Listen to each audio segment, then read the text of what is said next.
pouvez l'entendre, je ne suis pas française. Je viens de Genève, en Suisse. Et ma spécialité est la linguistique. J'ai un parcours qui n'est pas parfaitement typique, puisque je suis parti de la philologie. J'ai fait un petit stage en mathématiques et je me suis ensuite glissé dans la linguistique, une linguistique que je pratique maintenant en milieu psychiatrique. C'est pour ça que dans un colloque consacré à une approche analytique du lien social, il m'a paru opportun de considérer le dit lien dans ce qu'il a de plus social, de plus reliant. En effet, qu'y a-t-il de plus intimement liant que le langage, fût-il celui conçu par Saussure ou celui conçu par Lacan? Ce lien langagier, comme je viens de vous le dire, je l'expérimente en tant que linguiste dans une pratique psychiatrique qui m'a amené à considérer la parole thérapeutique non plus dans sa substance, mais dans sa forme. À tenter de répondre à une question qui n'est plus « que dit le sujet ?» mais « comment le dit-il ?» j'ai été amené à relier deux pratiques, celle de l'entretien institutionnel réglé par un cadre et celle de la thérapie improvisée, celle que ne règle aucun cadre, celle qui naît par exemple de la demande de l'étudiant en dérive psychique qui m'aborde dans un couloir et me demande un conseil. Deux vignettes cliniques illustreront mon propos. La première est issue de la thérapie improvisée. Un étudiant, 20 ans, souffrant d'un trouble anxieux généralisé décompensé en attaque de panique, prononce cette phrase. « Bonjour, dites-moi, voilà, quelque part, j'aurais besoin un petit peu d'un conseil, voilà. » Deuxième vignette clinique, issue cette fois de la thérapie institutionnelle. Un patient, la cinquantaine, cultivé, bonne situation sociale, hospitalisé pour troubles anxieux décompensés en dépression, prononce cette phrase « J'étais dans mon bain et je me suis aperçu que j'avais oublié mon gant de toilette. » J'ai alors dit à ma femme « Dis-moi, est-ce que tu peux m'apporter mon gant de toilette ?» Ces deux exemples obligent à constater que si les contenus diffèrent, les particules et accidents qui les accompagnent ne varient pas qualitativement, mais quantitativement.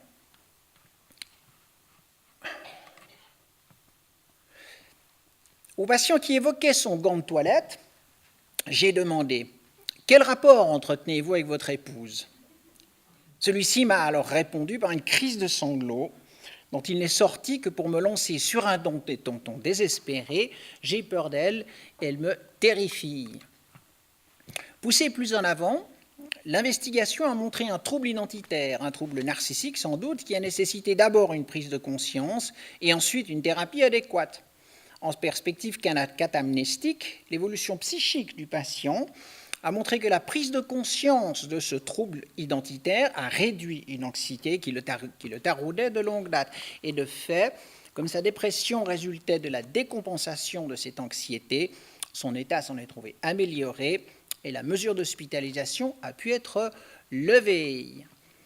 Si l'on considère le trouble dans son étiologie et sa catamnèse, on est amené à constater que, dans sa parole, le segment mon signalait l'expression imperçue par le sujet de ce trouble identitaire qui résultait d'une incapacité à affirmer l'existence plénière de son moi de personne anaclytique face à celui d'une épouse de personnalité tout aussi anaclytique, mais déclinée sur un mode borderline, c'est-à-dire imprévisible, agressif et surtout narcissiquement dominateur. C'est ce genre de constat qui m'a amené à mettre sur pied le projet Eclipse, énonciation en clinique psychiatrique, hébergé par l'Université de Genève et les hôpitaux universitaires de cette même ville, puis à l'invitation de Mylène Blasco à le lier au projet Déclic, dispositif d'études cliniques sur les corpus santé, hébergé, lui, au laboratoire de recherche sur le langage, SI à l'Université de Clermont-Auvergne. Dans le cadre de ce projet, je suis parti de la confrontation de deux types d'entretiens cliniques. Ceux que je viens d'évoquer, d'une part, des entretiens d'évaluation pratiqués avec des patients hospitalisés, et d'autre part des entretiens d'orientation pratiqués avec des étudiants en souffrance psychique.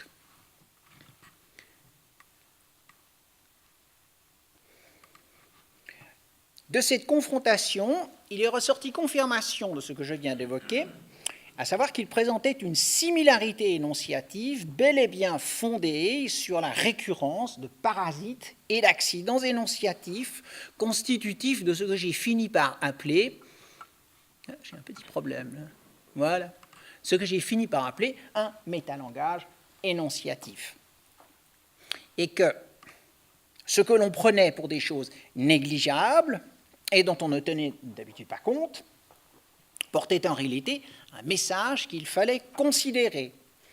En d'autres termes, ce qui passait pour du bruit était en réalité du signal. La parole du patient, comme celle d'ailleurs de n'importe qui, est porteuse d'une dualité sémantique qui superpose au sein d'un même énoncé tel que celui d'un oui, non, mais vous savez, je ne vais pas bien du tout, voilà. Ces phrases sont authentiques, hein, elles ont été dûment enregistrées et transcrites, ce n'est pas des constructions ad hoc.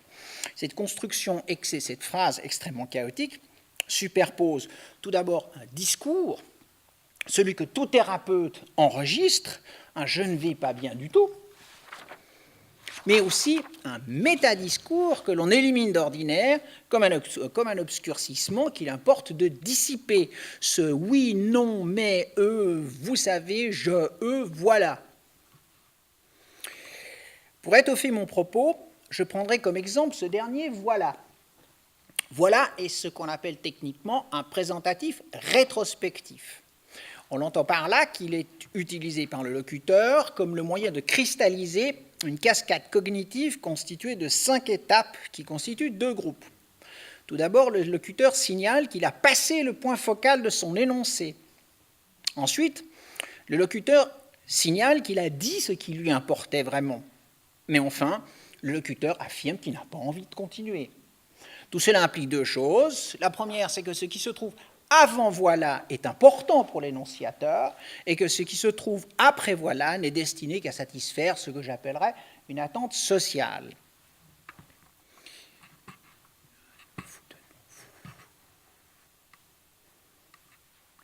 Voilà. Dans les discours le mieux attestés de la plus routinière des pratiques cliniques, je n'aime pas mon père, qui n'a jamais entendu dire ça dans sa pratique peut venir me trouver. L'irruption de la... Voilà. L'irruption de la particule voilà peut produire 3 formes privilégiées d'énoncés bruts. Tout d'abord, je n'aime pas mon père. Ensuite, je n'aime pas, voilà, mon père. Et je n'aime pas mon père, voilà. Le premier énoncé brut, celui qui comporte je, voilà, n'aime pas mon père, signale que dans ce cas, il est très vraisemblable que la personne se mette en évidence en tant que sujet énonciateur. Il sera alors opportun de rechercher la manifestation d'un trouble de l'identité, très très souvent d'origine narcissique dans les cas névrotiques, mais aussi dans les situations psychotiques, telles celles qui s'observent dans des cas de schizophrénie paranoïde, de troubles schizoaffectifs et bien entendu dans les situations de troubles de la personnalité. Je pense en première ligne à la personnalité borderline. Le deuxième énoncé brut, je n'aime pas voilà mon père, signale que dans ce cas, la personne a tendance à mettre en évidence son état relationnel et affectif. On sera sans doute avisé de chercher alors la manifestation d'un trouble général de la relation et bien souvent, l'on va découvrir que la personne est victime d'une inhibition affective, le plus souvent d'origine névrotique, vraisemblablement associée à un contexte phobo-obsessionnel. On notera qu'un trouble de la personnalité antisociale, narcissique, psychopathique ou borderline s'observe très très souvent en sous-jacence de ce genre de situation. Le troisième énoncé brut, je n'aime pas mon père, voilà, signale que dans ce cas, la personne a tendance à mettre en évidence l'entier de son énoncé. Il y a alors de très fortes chances pour que cette fois, l'on se trouve en présence de ce trouble spécifique et non plus général de la relation que les psychanalystes excellent à affronter. Bien entendu, la même phrase peut se transformer en d'autres énoncés. Considérons par exemple celle-ci, dont l'énoncé est brut, et « oui, non, mais, vous savez, je n'aime pas mon père ». Voilà, qui n'a jamais entendu une phrase qui commence par « oui, non, mais ». « Oui, non, mais » apparaît comme un marqueur de rupture communicationnelle. La cascade cognitive qu'il cristallise comporte 3 piliers. Tout d'abord, l'énoncé « quittance ». « Oui » signifie « j'ai bien compris ce qui m'a été dit ». Ensuite, il nie ce qui a été affirmé. Non signifie je ne suis pas d'accord avec ce qui a été dit. Et enfin, il impose sa propre vérité, mais signifie voilà ce que je pense et qui va se substituer à ce que vous venez de me dire. Vous savez, pardon, il faut que je mette le suivant. Voilà. Vous savez est un marqueur de validation par substitution cognitive rétrospective. On sent qu'il y a du difficile là. La cascade cognitive qu'il cristallise comporte 2 paliers, chacun étant constitué d'un enchaînement de prémices et de conclusions érigées en syllogisme. Tout d'abord, l'énonciateur fait croire au récepteur que celui-ci sait déjà ce qui va lui être dit et que par conséquent, celui-ci ne peut qu'être d'accord avec un contenu mental qui ne lui a pourtant pas encore été présenté. Un « vous savez » après un « oui, non, mais » signifie par conséquent, vous vous trompez complètement en croyant détenir du pouvoir sur moi, puisque c'est en réalité moi qui en ai sur vous.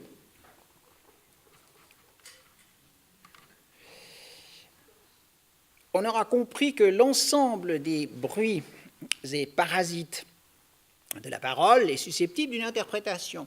On se prémunira toutefois du risque de rigidification interprétative en gardant en mémoire qu'à peu près chaque marqueur énonciatif est susceptible de voir son sens polairement inversé selon le contexte dans lequel il est énoncé.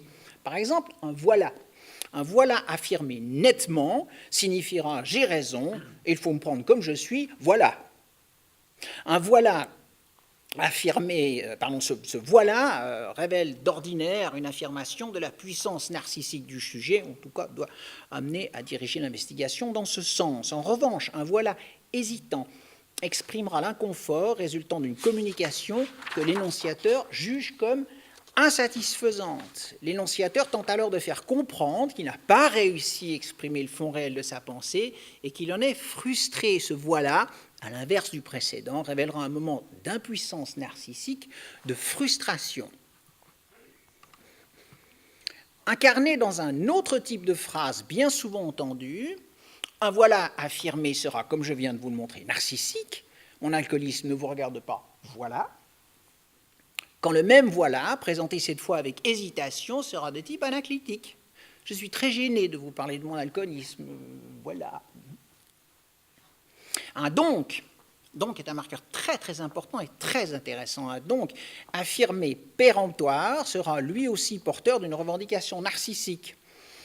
Dans un comme je vous le disais donc, je bois trop. Le même donc hésitant et ou mal placé comme dans un comme je vous le disais donc je bois trop, on a presque envie d'ajouter voilà, témoignera à coup presque sûr d'une anxiété et à coup cette fois vraiment sûr d'une crainte de perte de maîtrise. Les marqueurs constitutifs du marquage métalinguistique, tels que ceux qui viennent d'être produits, sont d'autant plus porteurs d'un message psychique qu'ils présentent avec plus de prégnance au moins 3 traits distinctifs que je propose dans un ordre qui est celui de l'importance croissante. D'abord, ils ne sont pas nécessaires. On n'a pas besoin d'utiliser ce marquage pour s'exprimer. Ensuite, ils sont abondants. Ils doivent être abondants. Un marqueur n'est pas suffisant pour poser un diagnostic. Et ensuite, ils devraient être utilisés agrammaticalement et surtout, ils doivent être non volontaires. Ça, c'est quelque chose que les psychanalystes ont l'habitude de capter au vol, en général, sans trop savoir pourquoi ils captent quelque chose au vol et ce qu'ils captent au vol.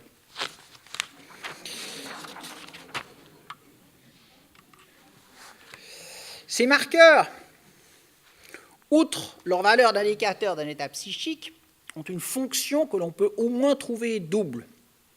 Tout d'abord, en constituant un commentaire que l'énonciateur fait de sa propre énonciation, le marquage métalinguistique superordonne un métatexte octorial au texte énoncé.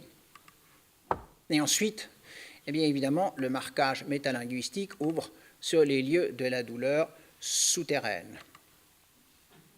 Tout cela renvoie évidemment au sens de ce marquage métalinguistique tel qu'il s'imbrique à la phrase désirée qu'il transforme en énoncé réel. Cette réalité, par le fait même qu'elle est réalité, oppose évidemment une certaine résistance au fantasme d'une toute-puissance interprétative. On doit donc tout d'abord accepter que le métadiscours octorial ne soit pas un non-dit, mais qu'il ne soit qu'un demi-dit. Il faut ensuite se faire à l'idée que le métadiscours octorial n'est pas encore une parole d'inconscient, même s'il est susceptible d'y conduire. Il faut enfin concéder qu'il y a un prix à payer pour en faire usage, car rentrer dans le discours du patient au point de surgissement d'un marqueur métalinguistique oblige non seulement à l'interrompre, mais encore à lui demander de diriger sa parole vers cet ailleurs que ne connaît d'ordinaire que le discours tangentiel. Je ne conclurai pas mon énoncé sans le diriger vers l'avenir. Cet avenir sera occupé à considérer deux grandes catégories de marqueurs. Tout d'abord, les accidents énonciatifs. Ces accidents énonciatifs que sont 1, les hésitations, 2, les répétitions, et 3, ce que la linguistique anglo-saxonne appelle les filler words, les a, bah, bien, bon et tout ça et tout ça. Ceux que j'ai indiqués là sont ceux que j'ai attestés dans mes transcriptions. Oui, ça fait un beau choix. L'autre classe de marqueurs métalinguistiques qui va être considérée comporte deux blocs. Il y a d'une part ce que j'appellerais les focalisateurs. Ces focalisateurs qui désignent d'ordinaire l'affirmation de la puissance narcissique, une revendication narcissique du sujet. Il y a eu oui, non, mais il y a aussi oui, mais non. Il y a aussi on va dire, vous voyez, écoutez, vous croyez, écoutez. Qui n'a jamais dit à son analyste, écoutez, aujourd'hui je ne vais pas bien, mais l'analyste, il est là pour écouter. On sait bien qu'il écoute. Pourquoi lui dit-on, mais écoutez, je ne suis pas bien aujourd'hui. Il y a donc écoutez, il y a je crois, il y a si vous voulez, si ça vous fait plaisir, disons, mais enfin justement, alors bon, d'accord, or donc, n'est-ce pas, évidemment, au fond, dans le fond, je ne sais pas, on va dire, et l'inénarrable inconclusif. J'ai raison, hein. Et puis, il y a l'autre bloc, ceux qui sont des appels à l'anaclyse. Il y a les quelque part, les un petit peu, les peut-être, les entre guillemets. J'ai remarqué que les gens qui parlent ont fait surgir un nouveau signe corporel. C'est le petit lapin. C'est le petit lapin qui dit j'ai envie de dire quelque chose, mais j'ose pas être si péremptoire. Alors je me cache derrière le petit lapin parce que j'ose pas avancer. Je sens qu'on va me dire des choses pas sympathiques. Donc il y a le entre guillemets. Il y a le à la limite, il y a d'une certaine façon, d'une certaine manière, il y a le on pourrait dire, comment dirais-je, on va dire, je crois. C'est vrai que, j'aimerais bien que quelqu'un me dise une fois, c'est faux que, histoire de changer, il y a le c'est vrai que, des fois, quelquefois, par exemple, et l'inénarrable, vous voyez ce que je veux dire. Il suffit de répondre non pour constater à quel point cette locution est un appel à l'intercoopération qui signale bien « j'arrive plus à parler, aidez-moi à traverser la rue ». Vous comprenez, c'était cet obstacle qui pour moi est insurmontable. Et puis il y a évidemment les phrases amouies. Vous savez que les phrases amouies sont ces phrases qui commencent de manière à ce qu'on les entende mais qui finissent. Pour illustrer mon propos, je prendrai comme seul exemple le cas déjà exploité, mais partiellement, de donc, que je choisirai non pas dans sa forme focalisante narcissique, telle celle qui s'observe dans un énoncé tel que « ce qui confirme bien que j'ai raison, donc », mais sous sa forme défocalisante anaclitique, ce que l'on trouve dans un énoncé comme « César est l'auteur de donc, la guerre des Gaules, effectivement ». J'ai entendu ça dans la bouche d'un professeur de lettres classiques parlant à ses étudiants du haut de sa chaire. Ou dans cette autre phrase, où donc se double d'un voilà d'insatisfaction communicationnelle. Donc voilà, là c'est pas le questionnement. Donc un peu hésitant, très souvent doublé par effectivement, et d'ordinaire le marqueur assez sûr d'une crainte de perte de maîtrise. Arrête. Je vais vous demander de terminer parce que j'arrive au bout. J'arrive au bout donc. J'arrive au bout donc.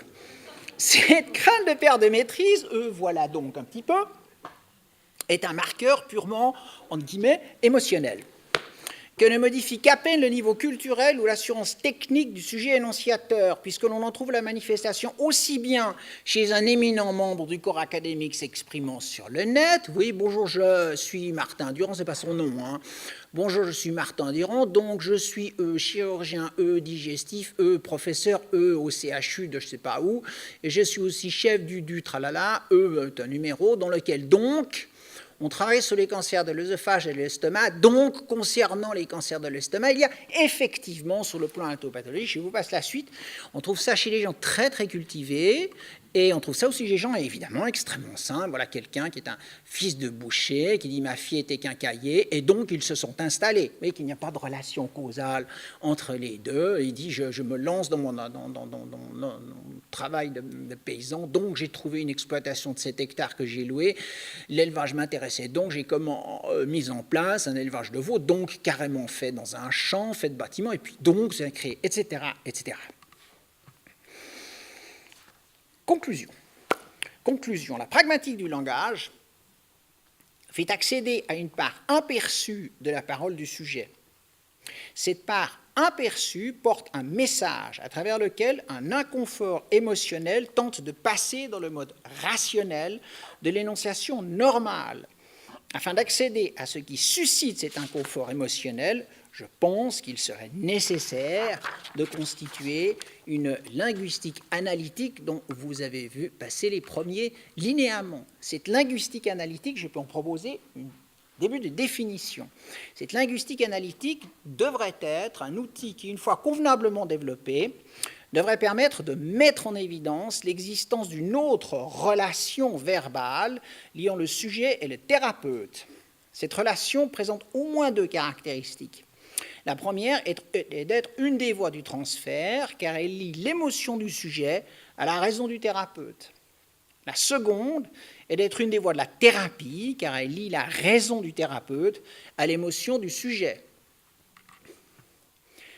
Cette linguistique, en somme, est telle qu'on la trouve appliquée à l'examen des accidents et particules parasites de l'énonciation. La linguistique analytique apparaît comme le moyen commode de mettre en évidence quelque chose qui prend une place singulière dans ce que Roman Jakobson désignait comme les fonctions conatives et expressives du langage. La linguistique analytique se montre ainsi de fait comme un outil de plus dans l'analyse de la mise en mots d'une émotion autrement mal verbalisée et parfois seulement agie. Je vous remercie.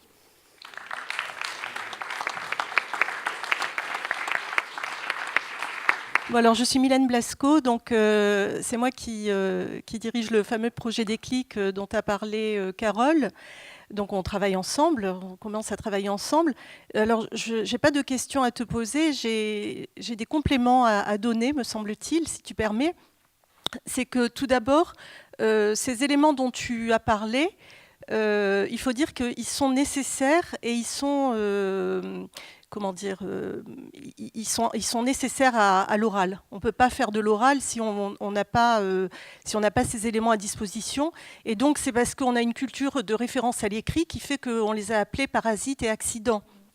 Mais dès qu'on arrête de les appeler parasites et accidents, et dès qu'on les analyse comme tu le fais, alors je ne parle pas de la dimension sémantique, hein, mais dès qu'on visualise ce que c'est l'oral, dès qu'on se comprend ce que c'est l'oral, on vérifie que tout le monde, alors tu as dit un professeur d'université, mais un boucher, je crois, ou j'ai mal compris, heureusement, on en a tous besoin. Pourquoi ? Parce que l'oral, c'est une production en direct, hein, qui se construit en direct. Et donc, si on n'a pas ces éléments-là, c'est pas possible. Même les académiciens, ils peuvent pas parler sans utiliser ces éléments-là. Alors, ce qui est marrant, c'est que le fait que tu les montres par écrit, tout de suite, je me suis dit, oulala, ça va faire le même effet que les connecteurs de Luc Baptiste. Les enfants, si on les met à l'écrit en leur disant, faites des connecteurs, ils paniquent. Quand on les enregistre à l'oral, les connecteurs, ils sont là où ils sont. Et même s'il y en a beaucoup, ils sont très bien à leur place. Bien. Alors moi, je crois que ce qu'il faut compléter, c'est effectivement de dire que ces éléments... Alors, il y en a d'autres, hein, ce qu'on appelle parasites. Alors après, tu as dit c'est plutôt des éléments de métalangage. Moi, j'appelle ça des éléments relatifs au mode de production, ce qui caractérise l'oral. Il y a les autres choses dont tu as parlé vers la fin, mais il y a les bribes, il y a les répétitions, il y a les hésitations, il y a les listes. Enfin, il n'y a pas que ces éléments-là. C'est pour ça que quand on les voit écrits, et d'ailleurs, ça me fait penser à quelque chose, je me dis, peut-être que ça vaudrait le coup, quand on les présente en tant que linguiste, de faire entendre les enregistrements. Parce que quand on les présente, c'est vrai que ça fait un peu monstrueux, alors qu'en fait, quand on les entend, naturel. On les entend plus. C'est parfaitement naturel. Le problème, c'est que ces saisies, ces fixations viennent souvent en cours d'entretien. Je note vite une bribe, un petit mot. Il faudrait tout enregistrer, tout filmer. Il faudrait filmer, montrer aussi l'attitude corporelle de la personne qui prononce ce genre de choses. Ce qui m'intéresse dans ce que tu dis, c'est que les personnes qui parlent sans ces particules sont en général des personnes qui souffrent d'un trouble. Donc il y a quelque chose de parfaitement naturel dans la production de ces troubles. Évidemment, quand on les voit arriver comme ça, en masse, avec une analyse de linguiste bien technique, on a l'impression qu'on est dans des espèces de choses pathologiques qui nous courent autour de nous. Pas du tout. Les discours que j'ai trouvés dépourvus de marqueurs, c'était des discours de schizophrènes paranoïdes, d'autistes à tendance obsessionnelle, de grands obsessionnels, ou de personnes qui se parlent dans un colloque avec un texte. Mais voilà. Je pourrais dire un petit mot sur le transfert. Ce sera vite fait. Ce sera très vite fait. Non, je dis un mot, je réponds à Mylène et à Carole Frick. Vous avez évoqué la dimension du transfert. Vous avez dit la linguistique analytique, c'est une autre relation verbale, une des voies du transfert. Elle lie la raison du thérapeute à l'émotion du sujet. Alors là, au niveau du transfert, au fond, ce qui est important, ce n'est pas forcément la raison du thérapeute, c'est ce que le lien du transfert peut faire advenir du sujet. Voilà. Vous avez parfaitement raison. Ce que j'essaye de faire comprendre... Oui, mais j'ai bien entendu ça. Oui, c'est qu'il y a dans ces particules quelque chose qui excède simplement « vous savez ». Tout à fait. Il y a un appel au secours, ou au contraire, une affirmation de toute puissance qui doit être entendue parce qu'elle permet de comprendre ce que la personne dit sur une phrase qui est n'importe laquelle. Cette particule, selon la manière dont elle est placée, la manière dont elle est intonnée, va modifier complètement le sens des choses. Si on ne s'attache qu'au sens des choses, on aboutira au même résultat, mais beaucoup plus tardivement. On va beaucoup plus vite en écoutant ces petites particules. Ça complique le travail clinique parce qu'il faut développer deux attentions simultanées. Déjà, une, c'est très, très difficile, mais il faut en développer une deuxième. Ça se travaille. Merci.